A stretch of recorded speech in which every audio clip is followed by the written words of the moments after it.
Hello, Mrs. Freebush. I'm Dr. Jim Halpert Liam Christopher Hemsworth Pepper III, MD, but you can call me Dr. Pepper. Mary Lou has appendicitis, a life-threatening infection of the appendix that requires immediate surgical intervention. We need to take her back now. I don't think so. We're going to take her home and treat her with prayer. Mrs. Freebush, please. I don't think you understand the gravity of this situation. If Mary Lou does not receive the surgery immediately, her appendix will burst, and she will be at high risk of sepsis and death. No, I don't think you understand, Doctor. Your modern medical wizardry will only fix half of what ails her. The real emergency here is her spiritual crisis, don't you know? Which can only be fixed with the healing powers of sweet 6-pound, 8-ounce baby infant Jesus.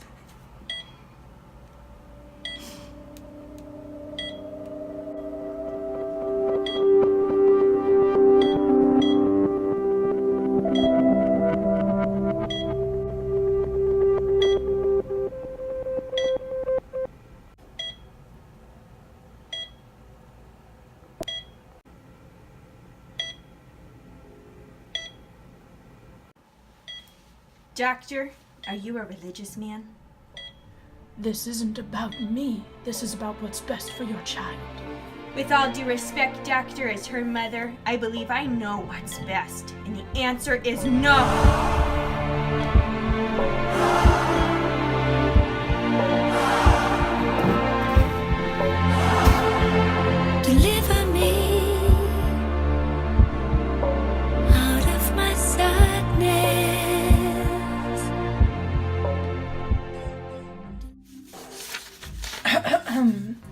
Thank you, gentlemen, for meeting with me to discuss this ethical dilemma. We have a 5-year-old white female who arrived via ambulance to the emergency room after a syncopal episode at her elementary school. She presents with pain 10 out of 10, guarding, severe tenderness in lower right quadrant upon palpation. White blood cells are currently at 15,000, ultrasound confirmation of acute appendicitis. I recommended immediate surgical removal of the appendix and presented this information and the extreme risk involved with foregoing intervention, including the high probability of death, to the patient's guardian, her mother, Mrs. Freebush, who is of the Christian Science religion. She refused all medical interventions going forward and requests that we release the patient to her care immediately, preferring to treat her with at-home prayer. In my professional opinion, we need to make a decision on behalf of this child before she is released from our care. Well, thank you, Dr. Pepper. We will discuss this case and make a decision. Okay, thank you, gentlemen.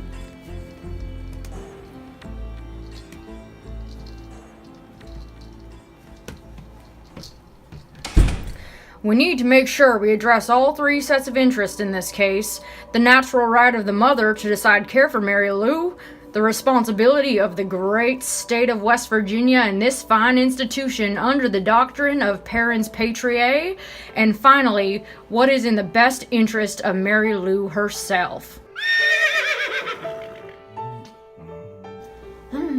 Well, actually, can you refresh our memory? Where does the law stand in this kind of a situation?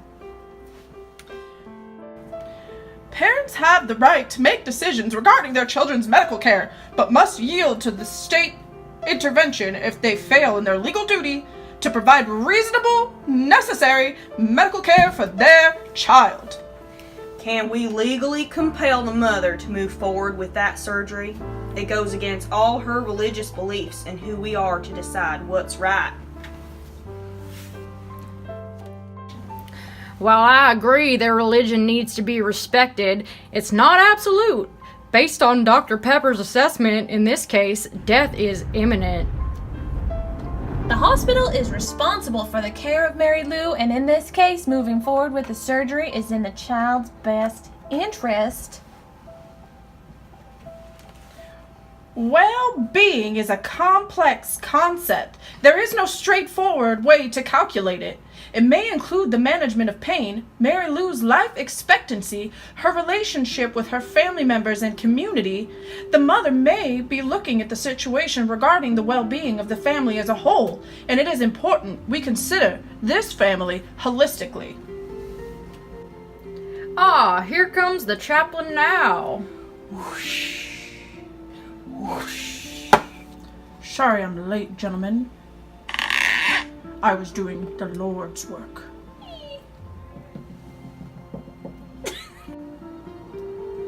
We need to consider the extreme spiritual distress we may be inflicting on this patient and her entire family by going against their beliefs and moving forward with this surgery. But on the flip side, if we don't do it and Mary Lou dies, the mother could be looking at manslaughter or neglect charges, which she clearly doesn't understand. What are the expected outcomes of the surgery? We need to weigh the risks and the benefits. This is a routine surgery, and not only is Dr. Pepper amazingly attractive, I've been really trying, baby, trying to hold back this feeling. he also has a 100% success rate with appendectomies. The risk of foregoing the surgery is that the patient may lose her young life and her mother may face charges that will land her in prison. How will that affect their family? I think that I've heard enough. I move for a vote. All in favor of granting Dr. Pepper's request to override this mother's decision to forego treatment on her daughter, say aye. Aye. Via, via, Aye. vieni via di qui, Nixon. Niente più Aye. frega questi luoghi, Aye. questi fiori azzurri. Well, boys, you know how I love the little children. Aye, aye. The ayes have it. Let's get Dr. Pepper in here.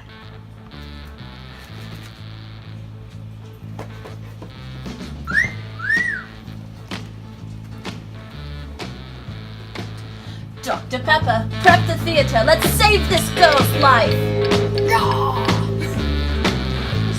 Came out. When I die and the layman to rest, gonna go.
Stand, doctor.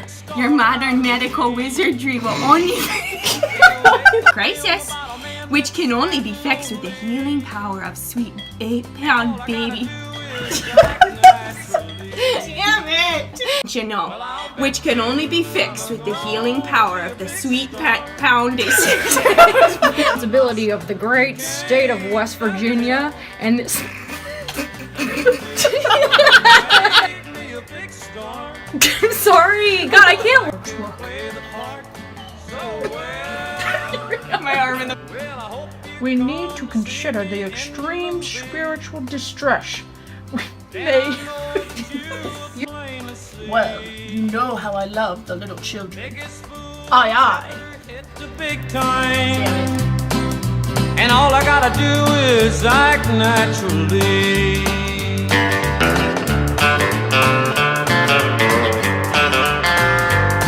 We'll make the scene about a man that's sad and lonely and begging down upon his bended knee.